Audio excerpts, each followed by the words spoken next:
Hermanos, es una bendición compartir una vez más la bendita palabra con cada uno de ustedes.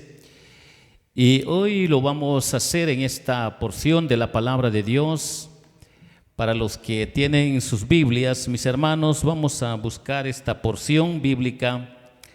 Y por favor, Hebreos, para los que tienen sus Biblias, vamos a buscar lo que hoy quiere enseñarnos la bendita palabra del Señor. Hebreos capítulo 4 y versículo 12. Y dice de esta manera: porque la palabra de Dios es viva y eficaz y más cortante que toda espada de dos filos, y penetra hasta partir el alma y el espíritu, las coyunturas y los tuétanos, y los discierne los pensamientos y las intenciones del corazón. Y no hay cosa criada que no sea manifestada en su presencia. Antes bien, todas las cosas están desnudas y abiertas a los ojos de aquel a quien tenemos que dar cuenta. Hermanos, esta porción de la palabra del Señor nos va a enseñar sobre este tema. La cirugía del alma es el tema que quiero compartir con cada uno de ustedes.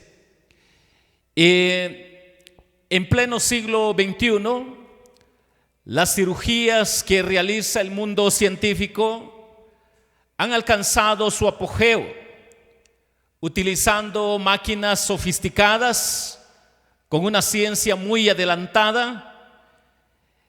El hombre se siente satisfecho, muy satisfecho y feliz por este avance en el mundo científico.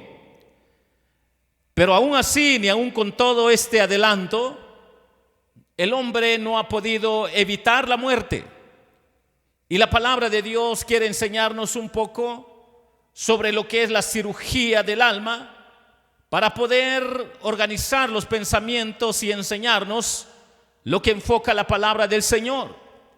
Y el versículo 12, de manera muy especial, tenemos una primera fracción de la palabra de Dios que dice: porque la palabra de Dios es viva y eficaz.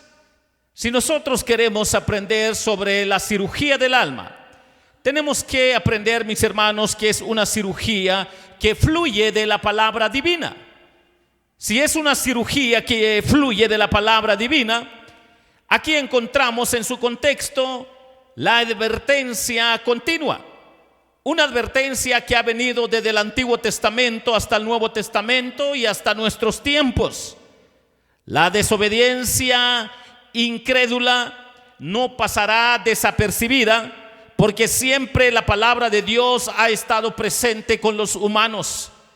El mismo enfoque del Nuevo Testamento nos recuerda y le dice a la iglesia: y será predicado este evangelio a todas las naciones hasta el fin del mundo.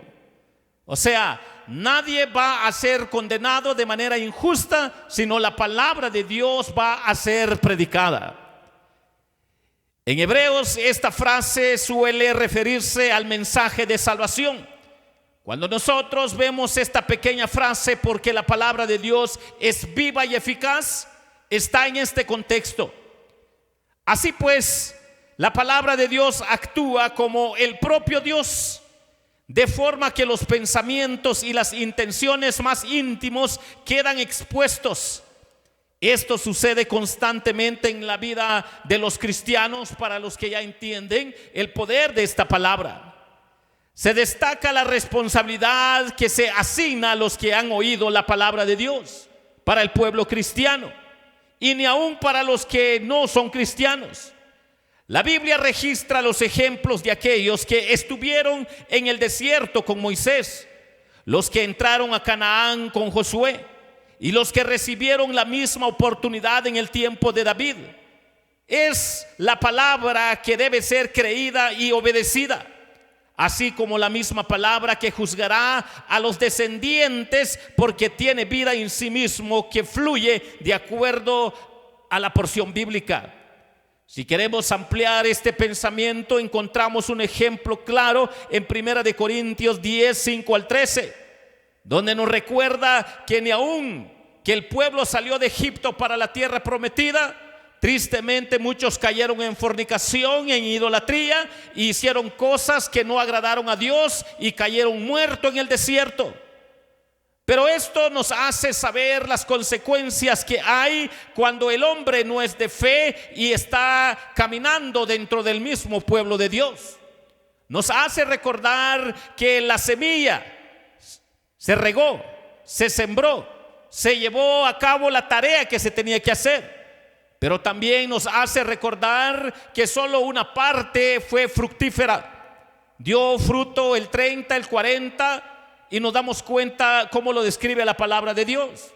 Pero nos dice la palabra de Dios que también hubieron otros 3 grupos que recibieron la palabra de Dios, que es muy probable que también se congregaron dentro del pueblo cristiano. Pero en el desarrollo de la vida cristiana, algunos dijeron: no, es muy dura esa palabra y no podemos seguirla, y no siguieron.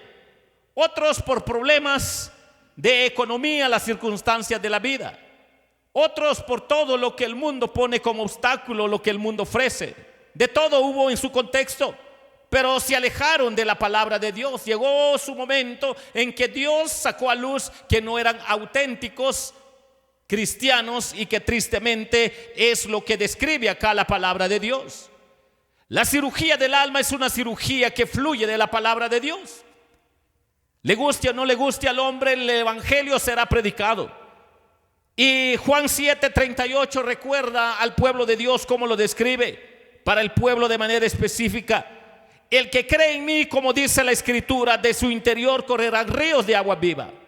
Si hay algo bueno, hermoso, algo que exalta el bendito nombre de Dios, es cuando el hombre es auténtico cristiano y ama la palabra de Dios. Fluye la palabra de Dios en su corazón y en su alma. Entonces, cuando nosotros vemos lo que hoy nos está presentando la palabra de Dios sobre la cirugía del alma, hemos aprendido que es una cirugía que fluye de la palabra divina y nos saca a luz lo que el hombre va a hacer al oír la palabra de Dios. Hombres que se van a convertir y hombres que no van a convertirse. Hombres con una apariencia de conversión, pero que Dios lo va a sacar a luz, que no son convertidos. Y Santiago 1:18 nos recuerda para los auténticos cristianos: el de su voluntad nos hizo nacer por la palabra de verdad, para que seamos primicias de sus criaturas. Cuando nosotros vemos que esto está ligado a los auténticos cristianos, entendemos entonces que la cirugía del alma es una cirugía que fluye de la palabra de Dios. Es por la palabra de Dios donde el hombre puede nacer espiritualmente. Pero quiero que noten la otra fracción que dice la palabra del Señor en Hebreos capítulo 4 y versículo 12: y penetra hasta partir el alma y el espíritu. Hermanos, aprendiendo sobre la cirugía del alma, también tenemos que aprender que es una cirugía que destroza el interior humano. Si destroza el interior humano, produce una sensación muy dolorosa y aguda en lo más profundo del ser humano. Parte el alma y el espíritu, así como los pensamientos y las intenciones tampoco lo son, sino que se emplean como si uno dijera corazón y alma, con el fin de expresar la totalidad de la persona, para darnos cuenta que hasta en todas esas partes penetra la palabra de Dios en lo más profundo. En otro pasaje, estos dos términos son intercambiables y se usan para describir la parte inmaterial del ser humano, su persona interior y su eterna vida, que lo confronta con la palabra de Dios. Y tenemos que entender que también la Biblia utiliza otra parte que ya está en un lenguaje del Nuevo Testamento, que tiene que ver con el alma. Es el principal vital. Todos los seres vivos tienen vida física, pero también abarca la parte del espíritu, que tiene que ver con el neuma, y es lo que es característico de los seres humanos, lo que nos permite pensar, razonar, mirar más allá de la tierra, mirar a Dios. Cuando nosotros vemos estas partes, es como si el autor de Hebreos estuviera diciendo que la palabra de Dios pone a prueba la vida terrenal y la existencia espiritual del hombre. Cuando nosotros vemos lo que acá está presentando la palabra de Dios, dice que la palabra de Dios escudriña los deseos y las intenciones del corazón. El deseo es la parte emocional de la persona y la intención, la parte intelectual, para que nosotros podamos ver este conjunto de pensamientos. Es como si que dijera: tu vida emocional e intelectual deben someterse por igual al escrutinio de Dios para que Dios sea glorificado si hay una auténtica conversión. Si no lo hay, va a salir a luz tarde o temprano que no sos don nadie, no has nacido de nuevo. Entonces la palabra del Señor nos está enseñando, mis hermanos, que la cirugía del alma también es una cirugía que nos lleva a esa reflexión de acuerdo a la palabra del Señor. Cada uno de nosotros podemos examinar a la luz de la palabra del Señor las partes de este texto. Cada una de las partes nos llevan a la reflexión. Cada una de las partes, mis hermanos, nos lleva para que nosotros podamos darnos cuenta que también dice: y más cortante que toda espada de dos filos. Esta otra fracción también nos hace recordar, mis hermanos, que lo describe con una declaración personal de Dios como viva y eficaz, cortante, penetrante y capaz de discernir con ojos que nosotros como seres humanos no somos capaces de hacerlo. Todas las cosas, no hay imposibles ante el filo del poder divino que es su palabra. Mientras que la palabra de Dios suministra consuelo y alimento espiritual a los que creen, también es un instrumento de juicio y ejecución para los que no se han encontrado a Jesucristo, no han tenido un encuentro personal con Cristo. Algunos de los hebreos solo aparentaban pertenecer a Cristo, en parte estaban persuadidos en su intelecto, pero en lo más profundo de su ser no estaban comprometidos con su Señor. Y la palabra de Dios pondría al descubierto la superficialidad de sus creencias e incluso sus intenciones falsas. Cuando nosotros vemos cómo ordena este versículo, cada parte de esta porción bíblica nos ayuda a entender, mis hermanos, que nosotros debemos de estar examinando la Escritura. Hermanos, si destroza el interior, si también tiene un filo por el poder de la palabra de Dios, de acuerdo a cómo está este texto, nos ayuda a ver, hermanos, poco a poco, que la palabra de Dios siempre está obrando en nuestra vida. Cada uno de nosotros podemos aprender que también la Biblia nos dice, con esta otra fracción, que llega hasta las coyunturas y los tuétanos. Hermanos, cuando aprendemos sobre la cirugía del alma, tenemos que aprender que también es una cirugía que une el propósito divino. Si el propósito es una de las partes que han sido destrozadas en lo más profundo, abarca las coyunturas, lo que unifica los huesos y la suavidad que tendrá como la función del tuétano dentro de los huesos. Esto nos lleva a pensar que reconstruye todas las partes destruidas como propósito divino, que exalta su bendito nombre y exalta su gloria. O sea que nuestro Señor nos enseña de que acá hay un muerto que resucita y toma vida de nuevo, y nos ayuda a que nosotros podamos ampliar, mis hermanos, tal y como presenta este cuadro en el libro de Ezequiel, capítulo 37, versículo 4-6. Como los huesos secos en Ezequiel, que los huesos secos toman vida. Y nos ayuda a comprender, mis hermanos, para poder reflexionar. Ezequiel lo dice de esta manera: me dijo entonces: profetiza sobre estos huesos y diles: huesos secos, oíd palabra de Jehová. Así ha dicho Jehová el Señor: estos huesos, he aquí yo hago entre vosotros y haré subir sobre vosotros carne, y os cubriré de piel, y pondré en vosotros espíritu y viviréis, y sabréis que yo soy Jehová. Y pondré mi espíritu en vosotros y viviréis, y os haré reposar sobre vuestra tierra, y sabréis que yo Jehová hablé y lo hice, dice Jehová. Mis hermanos, al ver esta porción bíblica, podemos nosotros hacer esta relación. Ningún poder criado puede restaurar los huesos humanos y darle vida. Solo Dios puede hacerlos vivir. La piel y la carne los cubrieron, y entonces el viento se le dijo que soplara sobre estos cuerpos y volvieron a la vida. El viento es la figura del poder del Espíritu Santo de Dios y representa su poder vivificante. La visión era para alentar a los judíos desfallecientes para anunciar su restauración después de su cautiverio por rebeldía y la recuperación de su dispersión a la presente tan prolongada como profecía tenía que cumplirse. También era una clara alusión a la resurrección de los muertos y representa el poder y la gracia de Dios en la conversión a Él de los pecadores más desesperanzados por su condición de vida pecaminosa. Pero también, mis hermanos, podemos nosotros aprender y reflexionar.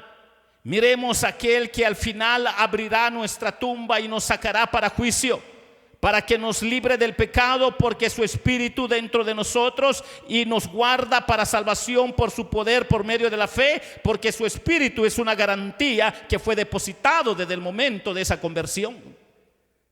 Cada uno de nosotros, si podemos ver cada una de estas partes, podemos darnos cuenta de cómo desglosa la palabra de Dios este versículo, aprendiendo sobre la cirugía del alma, que es una cirugía que une el propósito divino.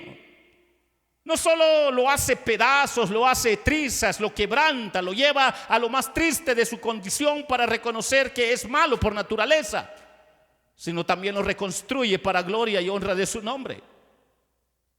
Hermanos, al ver esto, podemos ver que en esta porción de la palabra del Señor podemos ver cómo termina Hebreos 4:12. La última cláusula dice de esta manera: y discierne los pensamientos y las intenciones del corazón. Mis hermanos, aprendiendo sobre la cirugía del alma, podemos aprender también que es una cirugía donde obra la omnisciencia divina. Dice la porción bíblica: y discierne los pensamientos y las intenciones del corazón. La omnisciencia es el atributo absoluto de Dios, que tiene el conocimiento perfecto de todas las cosas. Ejemplo, Mateo capítulo 9 y versículo 4. Notemos cómo presenta esta fracción de la palabra de Dios. Y conociendo Jesús los pensamientos de ellos, dijo: ¿por qué pensáis mal en vuestros corazones? Nuestro Señor Jesús tiene perfecto conocimiento de todo lo que decimos dentro de nosotros mismos. Hay mucho mal en los pensamientos pecaminosos del ser humano, que es muy ofensivo para el Señor Jesucristo. Él conoce a perfección todo lo que hay en nosotros. A Cristo le interesa mostrar que su gran misión al mundo era salvar a su pueblo de sus delitos y pecados, sacando a luz su triste condición. Conociendo Jesús los pensamientos de ellos, aunque el Señor Jesús se humilló a sí mismo y puso a un lado el uso independientemente de sus divinas prerrogativas en lo que son sus atributos divinos en su encarnación, Él todavía seguía siendo Dios. Él todavía era totalmente Dios y por consiguiente Él era omnisciente. Sabía lo que había en el corazón del ser humano. Esto nos ayuda a entender, mis hermanos, lo que Dios nos está enseñando a través de su palabra sobre la cirugía del alma en Hebreos capítulo 4 y en su versículo 12, para que nosotros, mis hermanos, podamos notar que la cirugía del alma es una cirugía que fluye de la palabra de Dios, para que nosotros aprendamos que la cirugía del alma es una cirugía que es afilado por el poder divino, que es una cirugía que destroza el interior humano, que es una cirugía que une el propósito divino y es una cirugía donde obra la omnisciencia divina.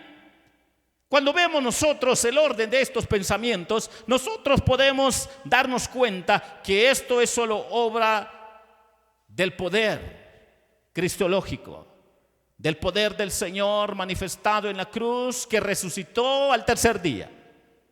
y que hasta el día de hoy sigue obrando en el mundo a través de la predicación de su palabra, a través del ministerio de la iglesia. Entonces podemos entender sobre la cirugía del alma. Fluye de la palabra, es afilado por el poder divino, destroza el interior humano, une el propósito divino, obra la omnisciencia divina. Cuando vemos todas estas partes, podemos darnos cuenta cómo Dios trata con nosotros, cómo Dios obra en nosotros desde nuestra conversión y como parte de nuestro crecimiento hasta que Cristo regrese por nosotros. Porque está hablando no solo de la resurrección en que el hombre se convierte de sus delitos y pecados, sino también de la resurrección que Él viene por su pueblo, para que nosotros tengamos en Él esa esperanza, esa confianza que en medio de todas nuestras flaquezas, de todas nuestras circunstancias en la vida, confiemos de que Dios está obrando en nuestra vida. ¿Por qué, mis hermanos? Porque encontramos en la Biblia sobre la cirugía del alma, cosa que los médicos no pueden hacer, cosa que el mundo científico no puede hacer, porque hemos aprendido que fluye de la palabra de Dios, es afilado por el poder divino, que destroza el interior humano, que une el propósito divino, pero también donde obra la omnisciencia divina, porque Dios sigue obrando en su iglesia. Preguntémonos cómo está obrando Dios en nuestra vida. ¿Es experto en la cirugía del alma? ¿Cómo está trabajando en nuestra vida? ¿Cómo va esa cirugía en su alma, en mi alma? ¿Se ha dado cuenta ya que es lo que Dios está haciendo en su vida, que ha hecho, que está haciendo, qué suciedad está sacando? Y el Señor conoce lo más profundo de nuestro ser, pero sigue trabajando para que entendamos que la cirugía del alma es perfecto desde la conversión, pero también continúa por nuestra naturaleza pecaminosa mientras que vivimos sobre esta tierra. Pero es evidente la santificación que crece en nuestra vida, porque la gloria, la glorificación se va a dar cuando Cristo regrese en perfección, para que nosotros podamos decirle al Señor: gracias por esa cirugía, gracias porque estás trabajando en mi vida, gracias porque sacas la flaqueza de mi vida, la desgracia de mi vida. Gracias porque estás tratando conmigo. Gracias porque tu palabra hace enderezar mis pasos. Gracias porque el poder de tu Espíritu Santo me redarguye. Porque quiero agradarte, pero a veces mi naturaleza pecaminosa no lo quiere. Y a veces quiero hacer lo malo, pero mi nueva naturaleza me hace que te dé la gloria y la honra. Porque Dios está obrando en nuestra vida, porque Dios está tratando con cada uno de nosotros, porque el médico de médicos está todavía trabajando como hombre que está de manera muy especial haciendo esa operación en nuestra alma de manera sobrenatural. Dios quiere, hermanos, que nosotros aprendamos sobre la cirugía del alma para que podamos darnos cuenta cómo está nuestra condición delante de Dios. Son pocos los que se detienen para ver cómo va esa cirugía dentro de nosotros. Son pocos. Pero tenemos que ver, hermanos, que es una realidad para los hombres de fe. ¿Por qué es una realidad? Porque, según la palabra de Dios, fluye de la palabra. Es afilado por el poder de esa palabra. Destroza el interior del alma. Pero también tiene un propósito divino que une. Y la omnisciencia divina siempre está obrando en nuestra vida. ¿Podemos nosotros meditar qué está haciendo Dios en nuestra vida? ¿O cuánto tiempo pasamos para ver cómo está tratando con nosotros? Cuando oramos, nos damos cuenta que Dios está tratando con nuestra vida. Cuando meditamos en la palabra de Dios, nos damos cuenta cómo Dios quiere que nosotros le obedezcamos. Porque Él sigue obrando. Es su iglesia. La iglesia no es del pastor. El pastor no puede hacer ese cambio. Ningún diácono puede hacer eso. Ninguna iglesia puede hacer eso. Dios sí lo puede hacer a través de la obra de nuestro Señor Jesucristo. Pero hoy hemos aprendido sobre la cirugía del alma. Que nuestro Señor es cirujano y está obrando todavía, para que podamos nosotros ver qué está pasando en nuestro ser interior, qué hay en nuestra vida. Hermanos, en esta preciosa hora, ¿alguien siente en su corazón que le necesita decir al Señor: Señor, tengo esta parte en conflicto contigo? Tú conoces todo en mi ser y está esta parte que no te agrada. Yo quiero que tú operes en mi vida, que tú obres en mi vida. ¿Hay alguien en esta preciosa hora? Yo quiero orar por usted. ¿Hay alguien? ¿Alguien se da cuenta que hay algo que el Señor está tratando con él?